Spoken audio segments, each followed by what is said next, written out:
Homemade 65 masala எப்படி ஈஸியாக செய்யலாம்னு பார்க்கலாம். இதுக்கு வந்து 2 ஸ்பூன் கார்ன்ஃப்ளவர் மாவு எடுத்துக்கோங்க.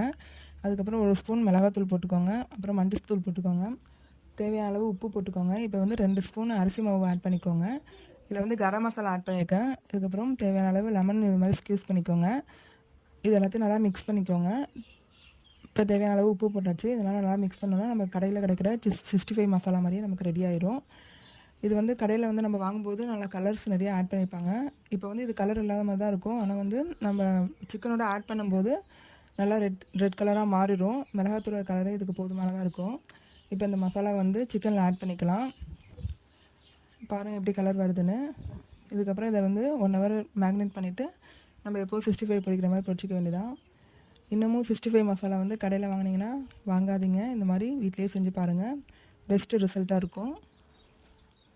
இப்போ 65 பொரிச்சு எடுத்துக்கலாம். இதோட டேஸ்ட்டுமே வந்து கரம் மசாலா ஆட் பண்ணிக்கிறதுனால நம்ம 65 மசாலாவோட இதுதான் ரொம்ப நல்லா டேஸ்ட்டாக இருந்துச்சு. வீட்டில் எல்லாம் செஞ்சு பார்த்துட்டு எப்படி இருக்குன்னு சொல்லுங்கள். வீடியோ பிடிச்சா லைக் பண்ணி சப்ஸ்கிரைப் பண்ணுங்கள். For more video like and share my channel. Thank you.